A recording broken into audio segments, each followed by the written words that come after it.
"You're just a burden," my dad shouted, his voice echoing through our Phoenix dining room.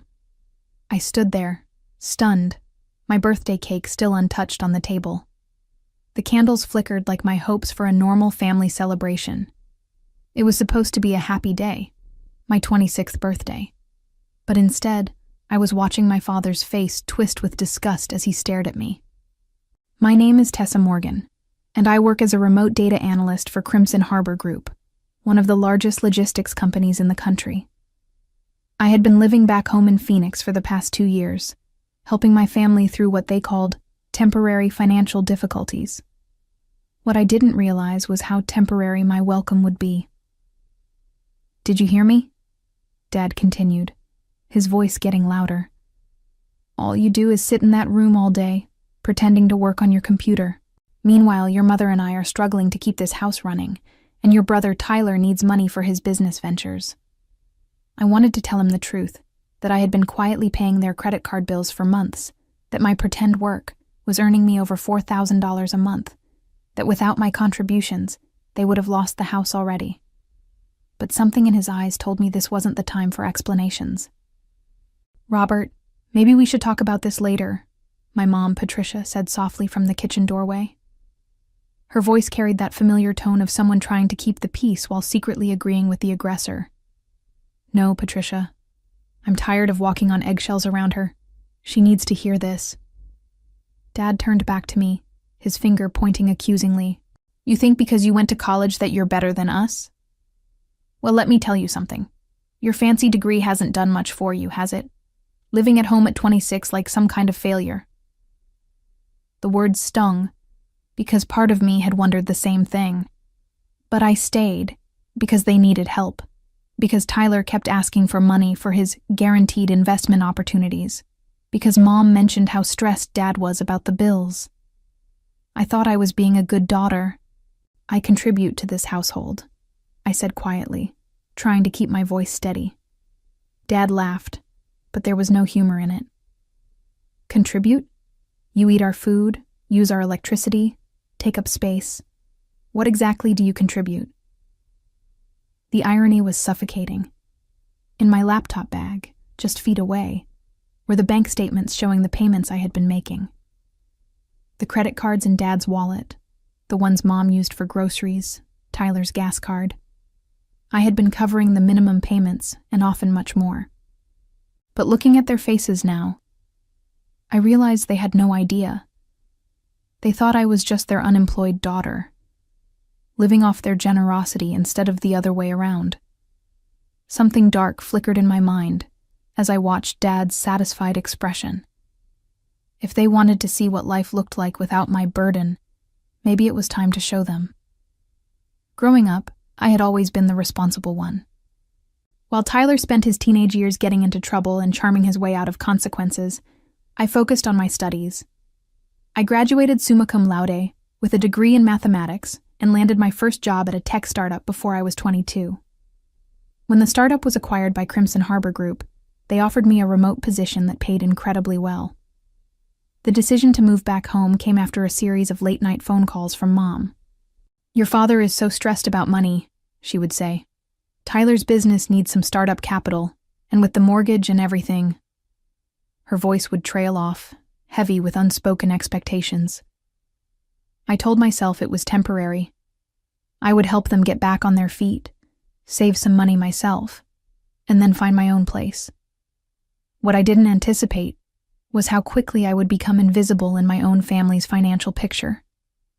It started small. Tyler mentioned his credit card was maxed out, and could I help with a payment just this once?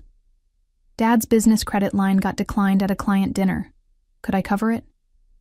Mom's store card was overdue, and she was embarrassed to tell Dad. Each time they promised to pay me back, and each time I said yes. Within 6 months, I was essentially managing their entire credit portfolio. I had my own tracking spreadsheet, 7 different cards, 2 car loans, and the mortgage. I paid minimums on everything and tried to chip away at the principal when my paycheck allowed. They never asked how I was managing it all on what they assumed was unemployment benefits. The strange part was how they treated me despite my contributions. Dad would make comments about me living like a teenager in their house. Mom would sigh about having an extra mouth to feed.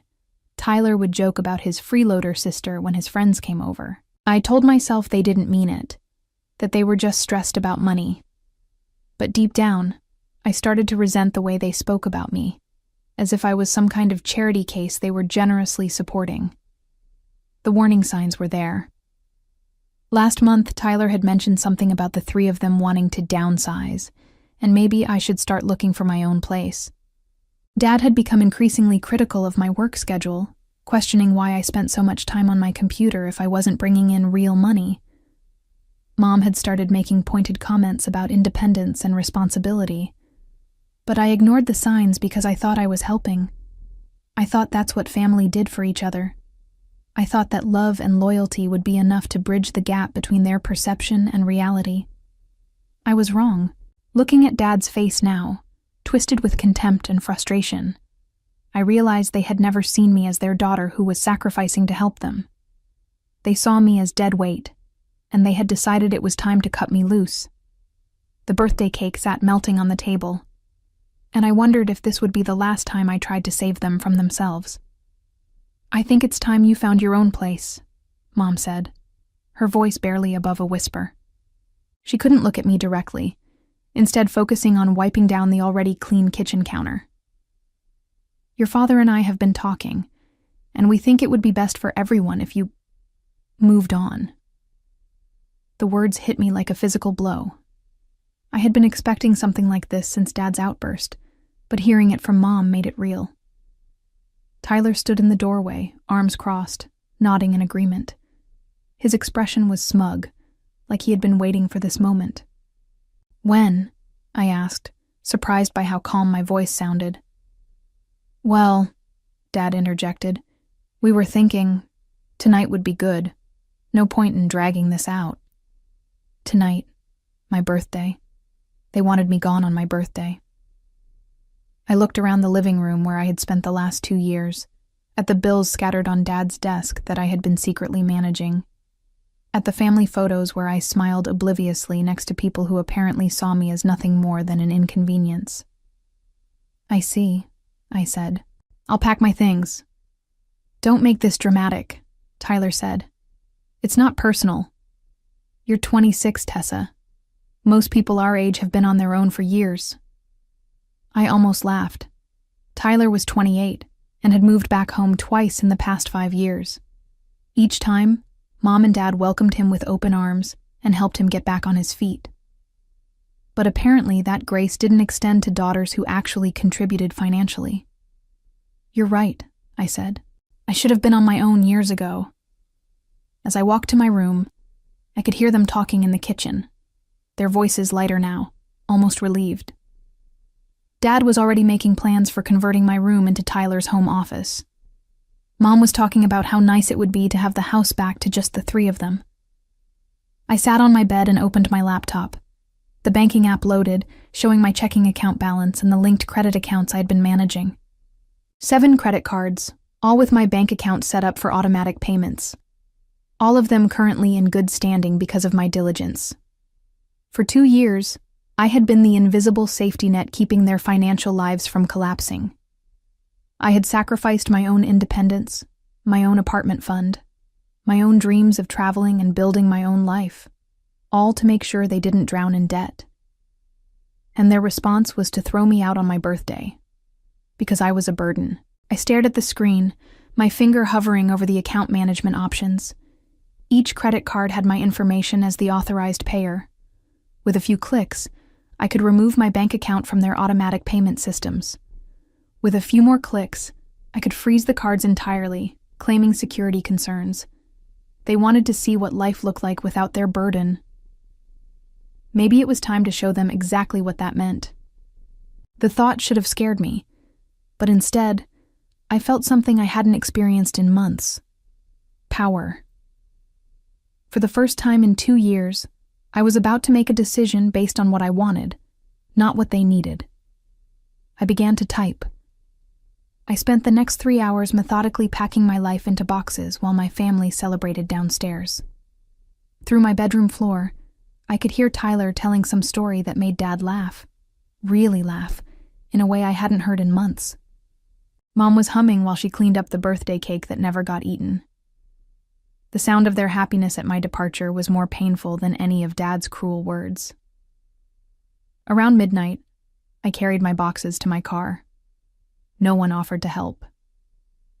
Dad was watching television, Mom was reading in bed, and Tyler had gone out with friends.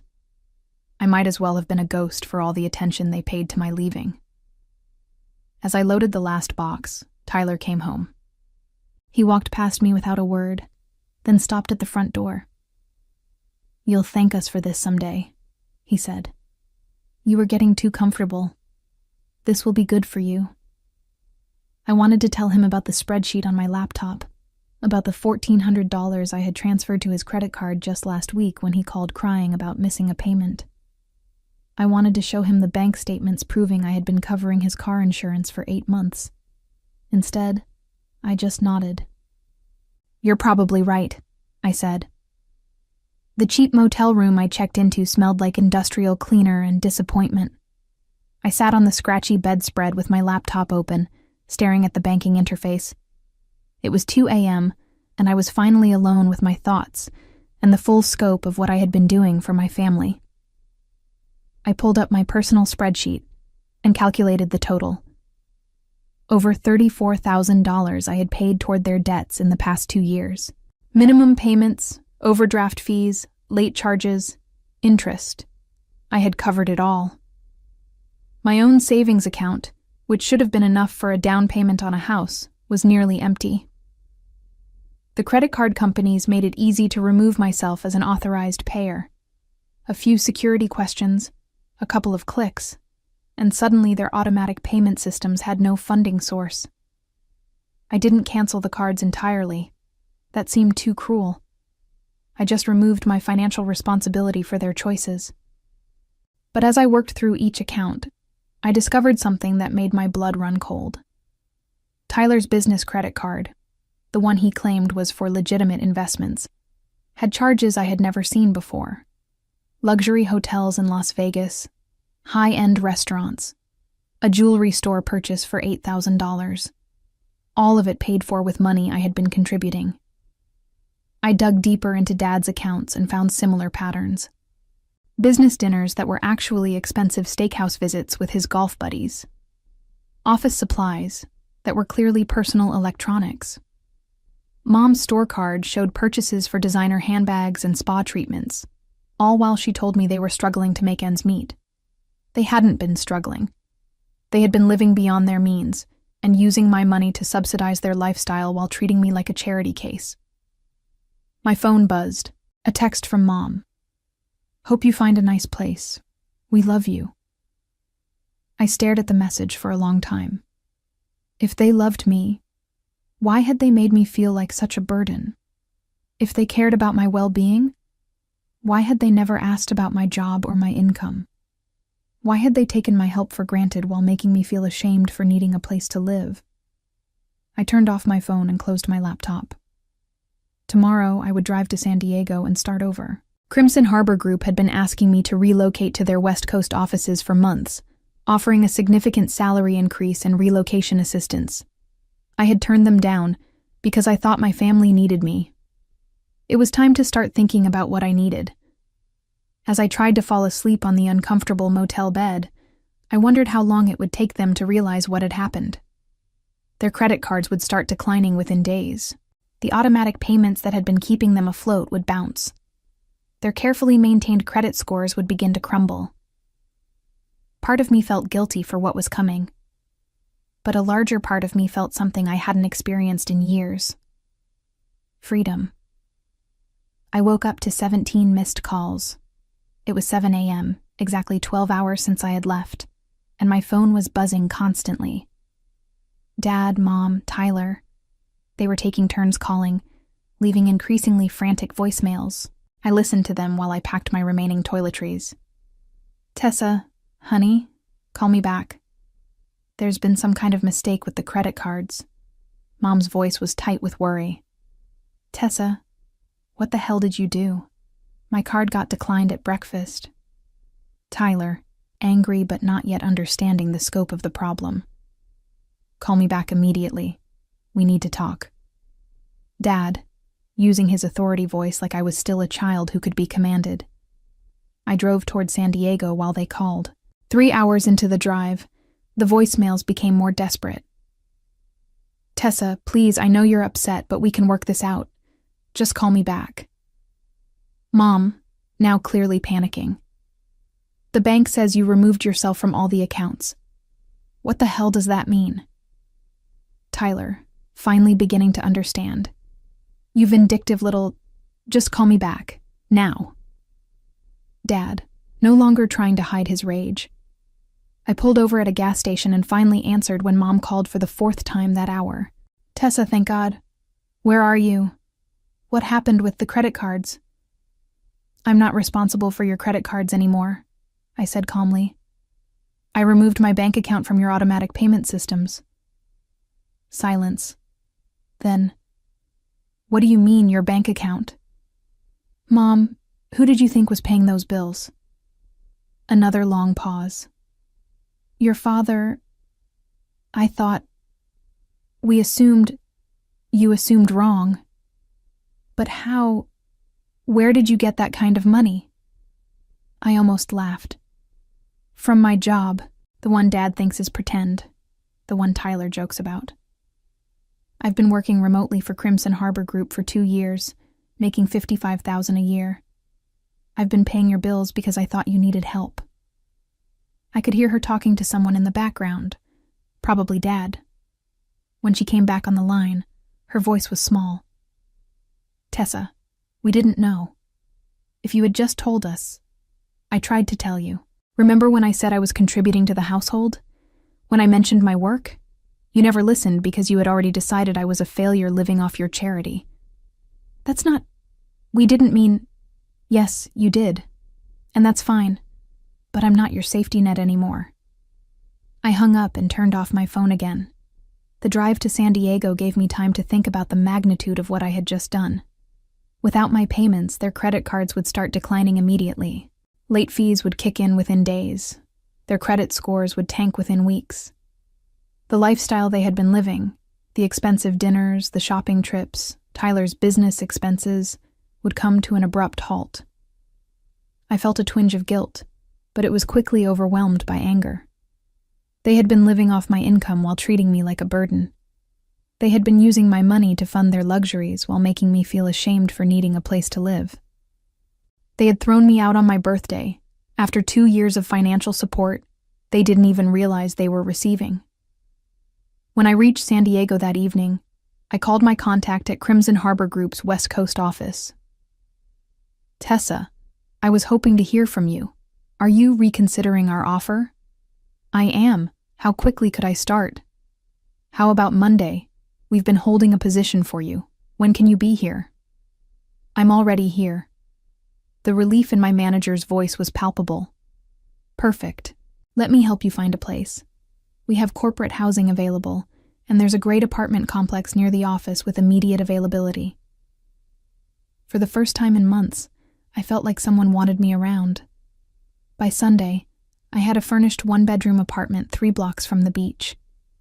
By Monday, I was sitting in my new office, signing paperwork for a position that paid nearly $70,000 a year. By Tuesday, I had turned my phone back on to discover 43 missed calls and 27 text messages. The messages painted a picture of escalating panic back in Phoenix. Saturday. Call us back. This is serious. Dad. Sunday. Tessa. Your father had to cancel his golf weekend because his card was declined. Please call. Mom. Monday. My car payment bounced. I could lose my car. Call me. Tyler. Tuesday. The mortgage payment failed. We could lose the house. Where are you? Dad. Wednesday. I know you're angry, but this is going too far. Call your mother. Tyler. I sat in my new office, looking out at the San Diego skyline, and felt absolutely nothing. No guilt, no satisfaction, just a strange emptiness where my family anxiety used to live. My new colleague, Jessica, knocked on my door. "How are you settling in?" "Better than expected," I said. "It's nice to be wanted somewhere." "Well, you came highly recommended.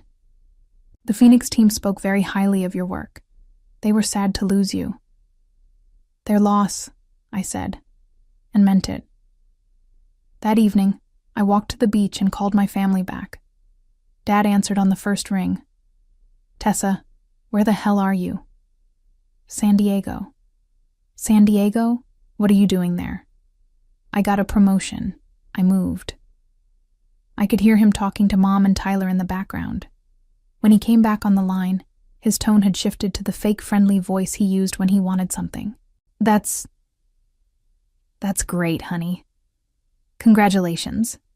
Listen, we need to talk about this credit card situation. There's been a misunderstanding." "No misunderstanding. I removed myself from your payment systems because I no longer live with you and I'm no longer responsible for your bills." "But Tessa," Mom's voice now, apparently on speaker, "we didn't realize you were paying those bills. If we had known..." "You would have what? Treated me better? Not thrown me out on my birthday? Not called me a burden for 2 years?" Silence. "We were stressed," Tyler said finally. "We didn't mean those things." "Yes, you did. And that's okay. You wanted me to be independent, and now I am." "But the house," Dad said, desperation creeping into his voice. "The mortgage payment failed. We could lose everything." "Then I guess you'll need to figure out how to pay your own bills." "Tessa," Mom was crying now, "we're family. Families help each other."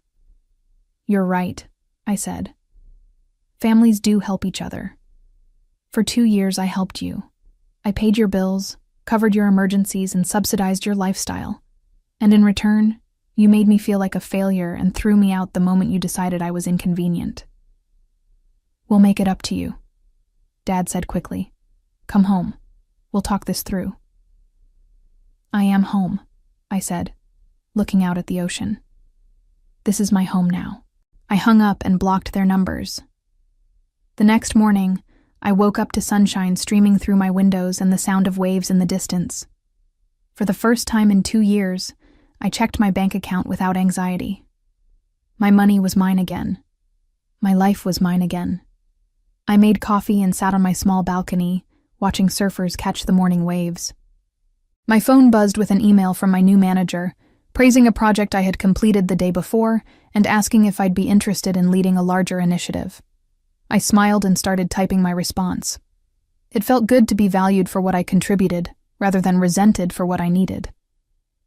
The ocean stretched endlessly before me, full of possibilities I had forgotten I was allowed to want.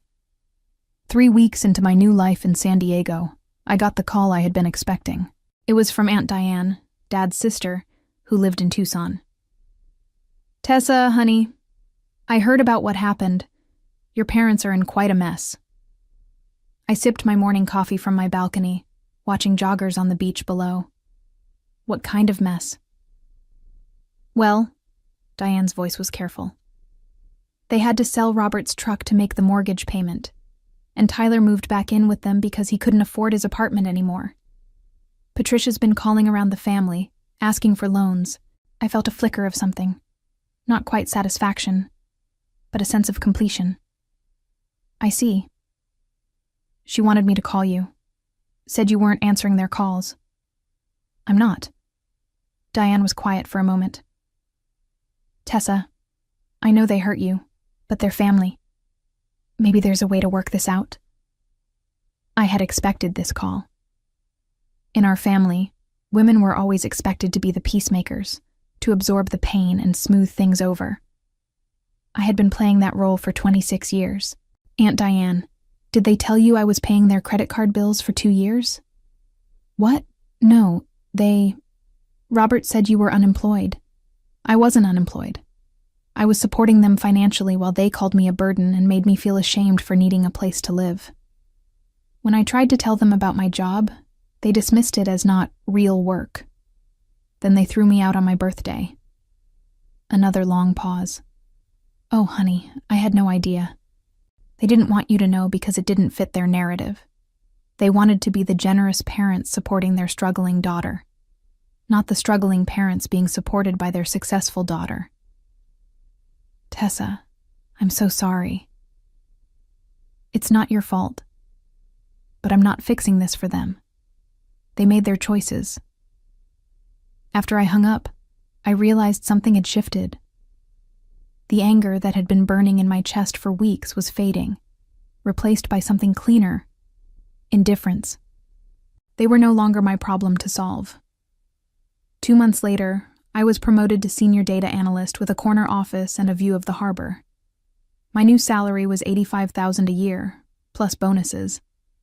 I had started dating a marine biologist named Kyle, who thought my career was fascinating and never once questioned whether my work was real. The apartment complex where I lived had become my community. I knew my neighbors, joined the building's book club, and had season tickets to the local theater. For the first time in my adult life, I felt like I belonged somewhere. That's when Mom showed up. I came home from work on a Tuesday to find her sitting in the lobby of my building, looking older and more tired than I remembered. "Hi, sweetheart," she said, standing up uncertainly.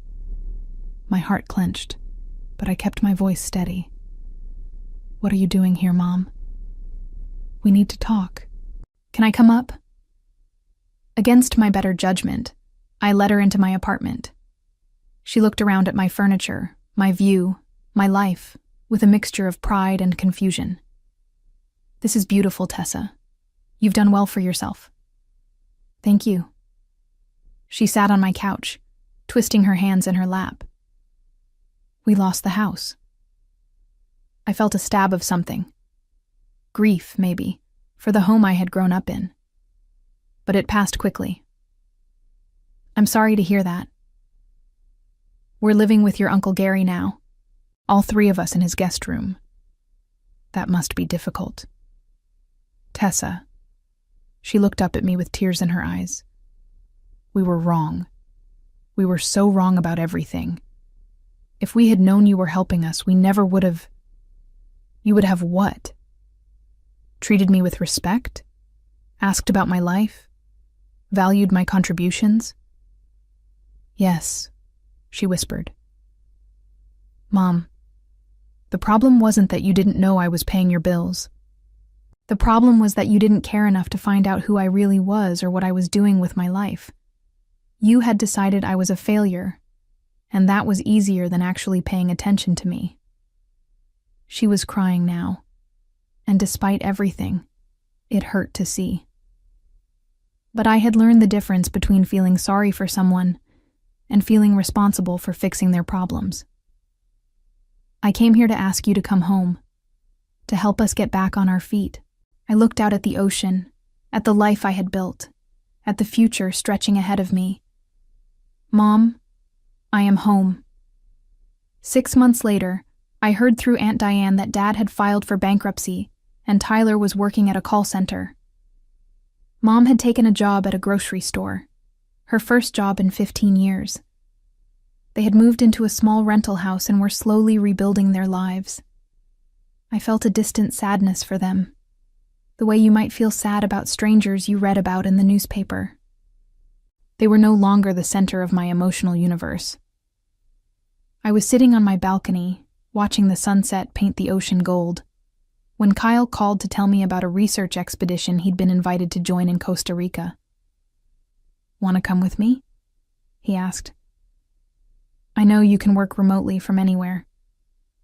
I thought about the scared, angry girl who had driven out of Phoenix 7 months ago, carrying her life in boxes and her hurt in her heart. I thought about the family who had taught me that love came with conditions and respect had to be earned through suffering. Then I looked at my laptop, at my bank account with 6 months of expenses saved, at my calendar full of work I enjoyed, and people who valued my contributions. "Yes," I said, "I'd love to." As I hung up the phone, I realized something important. Revenge hadn't been about hurting them. It had been about refusing to hurt myself anymore. It had been about choosing my own life over their comfort, my own truth over their narratives, my own worth over their judgments. The ocean stretched endlessly before me, and for the first time in my life, I felt just as boundless,